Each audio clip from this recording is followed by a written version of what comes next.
असल्या कडाक्याच्या थंडीमध्ये गरमागरम खायला कोणाला नाही आवडणार, मग ते सूप असो किंवा भजी असो. तर आज मी तुम्हाला अगदी कोणालाही सहज जमेल आणि सहज करता येईल असं सूप सांगणार आहे. तर हे आहे मंचाव सूप आणि ते आपण कसं बनवायचं ते बघूया. तर इथे आपल्या आवडीच्या कोणत्याही भाज्या घेऊ शकता. मी इथे भाजींमध्ये कोबी, गाजर, शिमला मिरची आणि कांदा घेतलेला आहे. याच्यासोबतच आपल्याला बारीक चिरलेला लसूण, हिरवी मिरची आणि आलंसुद्धा लागणार आहे आणि इथे मी कोथिंबीरसुद्धा चिरून घेतलेली आहे. कढईमध्ये आपल्याला तेल किंवा बटर घालायचे आहे. इथे मी तेल घातलेलं आहे. आता तेल गरम झाल्यानंतर आपण याच्यामध्ये पहिल्यांदा लसूण आणि आलं घालणार आहोत आणि हलकंसं परतून घेणार आहोत. याच्यासोबतच आपल्याला हिरवी मिरचीसुद्धा हलकी परतून घ्यायची आहे. जसं आपण फोडणीमध्ये लसूण परतून घेतो, लालसर करतो, तसा आपल्याला सूपमध्ये अजिबात करायचा नाही. हलकं हलकं हे साहित्य परतून घ्यायचं. आता याच्यामध्ये आपण एक एक करून सगळ्या भाज्या घालणार आहोत.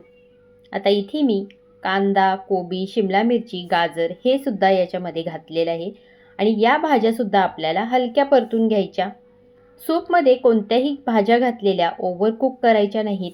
फक्त त्या तेलामध्ये हलक्याशा परतून घ्यायच्या, म्हणजे त्याची टेस्ट सूपला अजून छान येते. तर या भाज्या हलक्या परतून झाल्या की याच्यामध्ये मी काही सॉस घालणार आहे. त्याच्यामध्ये tomato sauce, red chilli sauce, soya sauce, vinegar घातलेलं आहे आणि आपल्या आवडीला म्हणजे आपल्याला जितकं हवं तितकं आपण मिरी पावडर घालायची, कारण आपण रेड चिली सॉस घातलेला आहे, हिरवी मिरचीसुद्धा घातलेली आहे. मुलं खात असतील तर तिखटाचं प्रमाण तुम्ही तुमच्या आवडीनुसार कमी जास्त करू शकता. आता याच्यामध्ये मी थोडीशी शेजवान चटणीसुद्धा घातलेली आहे. त्याच्यामुळे सूपला आणखीन जास्त टेस्ट चांगली येते. तर हे सगळं मिक्स करून घ्यायचं आणि जितकं आपल्याला सूप बनवायचं त्याच्यानुसार आपल्याला पाणी ओतायचं. मी जवळजवळ 2 ग्लास पाणी ओतलेलं आहे आणि याच्यामध्ये चवीपुरतं मीठ घालायचं आणि मिक्स करून याला उकळी येऊ द्यायची. आता हे सगळं उकळतंय तोपर्यंत आपण काय करणार आहोत, अर्धी वाटी पाण्यामध्ये आपल्याला 1 चमचा भरून कॉर्नफ्लॉवर घ्यायचं आणि ते चांगलं मिक्स करून ठेवायचं. आता हे मिक्स करून झालेलं आहे. इथे पाण्याला सुद्धा छान उकळी आलेली आहे. आता हे जे कॉर्नफ्लॉवरची स्लरी आपण बनवलेली आहे ही कोणत्याही पदार्थात घालताना एकदा चमच्याने हलवून घ्यायची, कारण कॉर्नफ्लॉवर लगेच पाण्याच्या तळाला जाऊन बसतं आणि कॉर्नफ्लॉवर वाटीमध्ये तसंच राहतं. म्हणून एकदा हलवून घ्यायचं, मग हे आपल्याला सूपमध्ये ओतून घ्यायचं. लगेचच सूप आपल्याला चमच्याने हलवून घ्यायचं, नाहीतर या कॉर्नफ्लॉवरच्या स्लरीच्या गुठळ्या होऊ शकतात.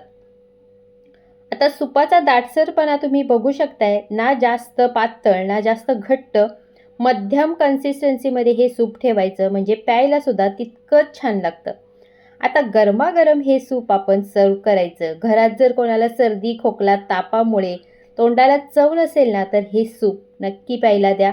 वरून थोडीशी हिरवीगार फ्रेश कोथिंबीर टाका, नूडल्स टाका आणि हे सूप गरमागरम सर्व करा. तुम्ही याच्यावर बारीक चिरलेली कांद्याची पातसुद्धा घालू शकता आणि हे सूप तोंडाला चव आणतं आणि खायलासुद्धा खूप टेस्टी आहे. तर अशा प्रकारे कोणीही बनवू शकेल असं आपलं हे मंचाव सूप तयार झालेलं आहे.